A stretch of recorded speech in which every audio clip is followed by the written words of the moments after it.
And how do you differentiate the different grades of fatty liver? So if you have a patient of jaundice, and alkaline phosphatase is raised, ACLT is not that much raised, and bilirubin is raised, and you're suspecting what? And you pause that. Okay, so how would you differentiate it?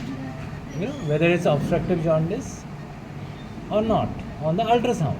The most important thing, obstructive jaundice means there are two types. One is the surgical jaundice, also known as the what jaundice? Surgical is extrahepatic biliary obstruction. This is what you're seeing is the liver. Now you are not seeing what is outside the liver, the CBD, the bile duct. You can see some things.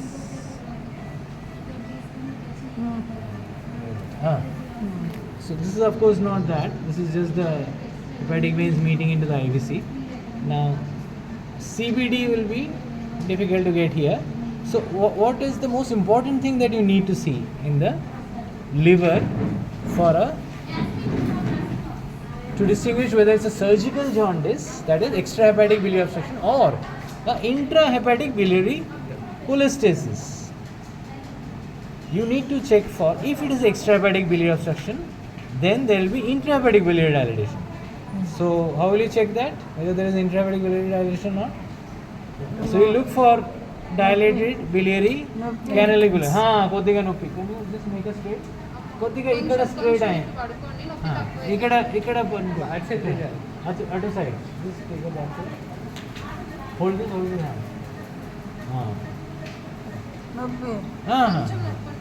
So you would have seen big, dilated intrahepatic biliary channels if there was an extrahepatic biliary obstruction. So the fact that it is not there means it is a intrahepatic cholestasis. If at all there is cholestasis, the alkaline phosphatase is mildly raised, so there is definitely some amount of hepatitis with intrahepatic cholestasis, but it is not an extrahepatic biliary obstruction. This is what we can gain from that. But what are we expecting in this liver? We are expecting a fatty liver, going by the severe amount of adiposity she has. So we are expecting visceral fat. Now how to tell visceral fat? That's a very important point. So how would you differentiate that this liver is grade 1 or grade 2 fatty liver? So it is grade 1 because it is bright in texture. Now why is it not grade 2? Because in grade 2, these veins, the whitish hyperechoic things which you are seeing in the vein lumen, they would have disappeared.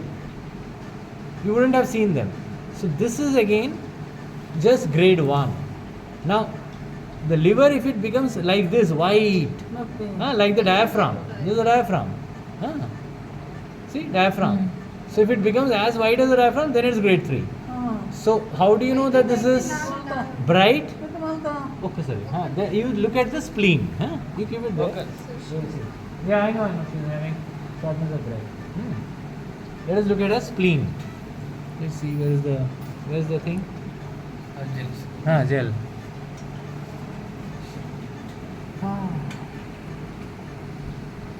See, this is how the spleen looks, and this is how the liver should be looking.